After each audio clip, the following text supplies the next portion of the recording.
by Wales' own Jack Tank Shaw.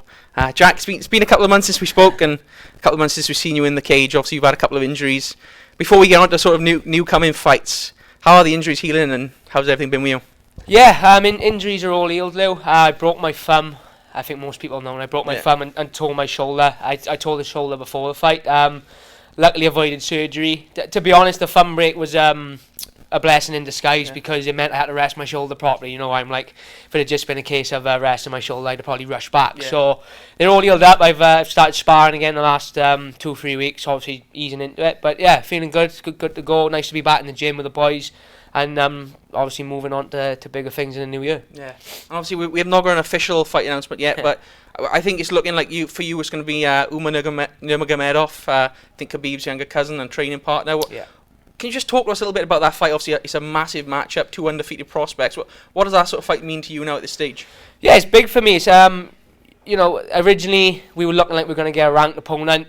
Because of the injuries, the schedules didn't line up, and then they came to us with allegedly came to us with Umar. And like you said, Khabib's cousin. Khabib will probably be in the corner. Undefeated against undefeated.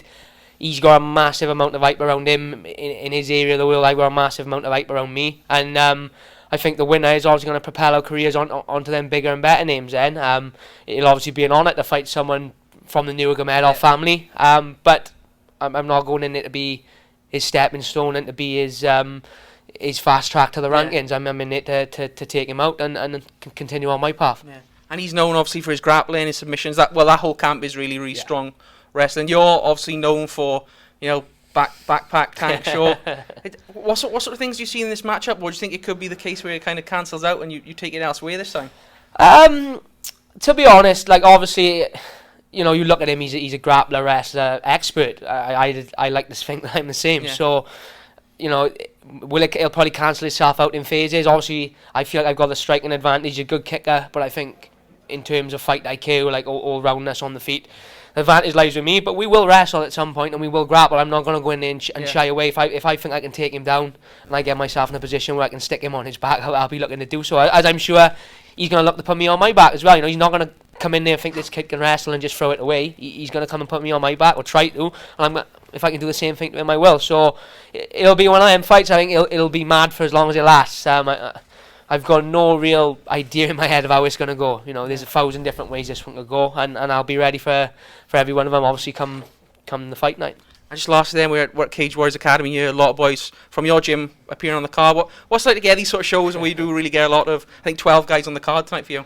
It's nice to be back, to be honest. It's nice, obviously, the likes of me and Brett and Oban and Josh and Scotty, we've been lucky that through the pandemic we've been able to fight on these shows, the COVID prep shows. Now we got a bit of normality back.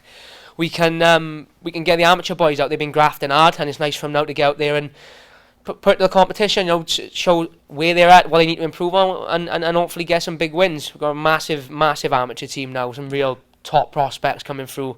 I think we got 4 boys fighting for belts tonight, along with, like you said, another 8 guys on the amateur card who are going to be world class in years to come. So it's good for me as a teammate, to be honest, to just sit back and watch them do their thing rather than have them watching me like it has been during the pandemic last couple of months.